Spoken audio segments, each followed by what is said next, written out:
Dear seekers, welcome back. Today, we step into the second verse of the third chapter of the Shiva Atharvasheersha,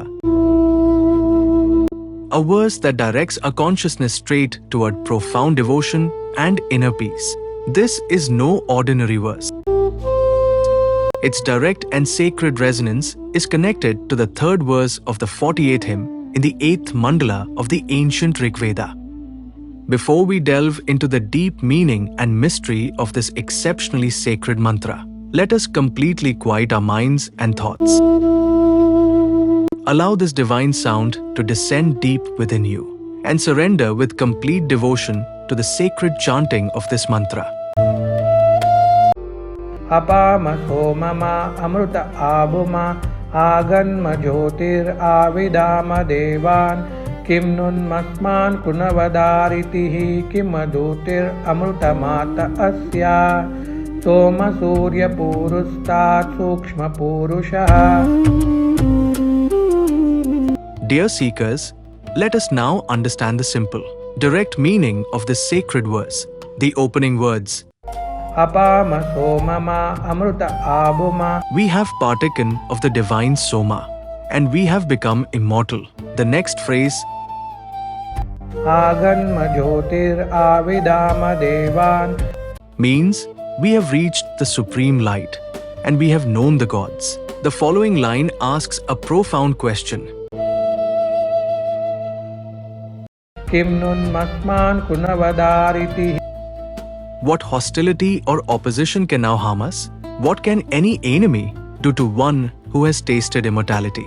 The verse concludes with a supreme truth.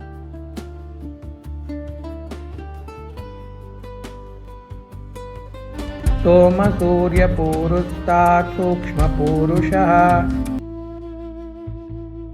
That subtle and supreme Purusha, existing even before the moon, the sun, and the entire creation, is Supreme Shiva. Let us now concentrate our minds completely and enter into the intimate mystery of this sacred verse. This verse begins with an extraordinary declaration of spiritual victory. The seeker, overflowing with divine love and complete surrender, proclaims that they have partaken of the supreme Soma. While the ancient Vedic ritual involved pressing sacred plants and offering their dues, the deeper spiritual meaning is far more profound. Soma is not merely a physical drink. It is the inner nectar of immortality experienced in the highest states of meditation. It is the bliss that arises when consciousness awakens to its own divine nature. The moment this inner nectar is realized, the seeker's entire existence transcends ordinary limitations. The supreme light is directly experienced, and the individual mind dissolves into the infinite consciousness of Shiva. This is not an external ritual. It is the culmination of inner awakening, where the life force of the seeker merges into the cosmic pra through the grace of Mahadev. As this divine nectar flows within, the verse challenges every trace of fear and doubt. It asks, what hostility can now affect us?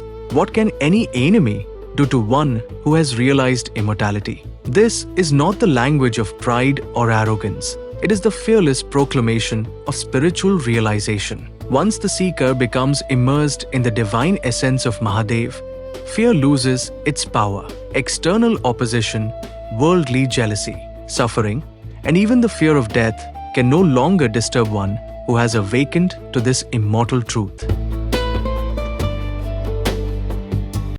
Finally, this sacred verse reveals its highest cosmic mystery. It proclaims that the subtle and supreme Purusha, existing before the moon, before the sun, and before the birth of the universe itself, is the eternal witness of all creation. This Purusha is none other than Supreme Shiva, the timeless, formless reality from whom everything arises, and into whom everything ultimately returns. This verse gently lifts our awareness beyond the limitations of the material world and places us directly at the feet of the eternal Mahadev. As we contemplate this sacred wisdom, let us remember that the greatest pilgrimage is not outward, it is inward. When the nectar of meditation blossoms within, when the illusions of time, fear, and ego dissolve, we naturally abide in the eternal presence of Shiva. May this sacred verse illuminate your path, quiet your mind, strengthen your devotion, and establish your heart forever in the supreme light of Mahadev. Thank you for journeying with us through Chapter 3. Like, share, and subscribe to Pashupata Vidya as we continue this path together. Har Har Mahadev. Om Namah Shivaya.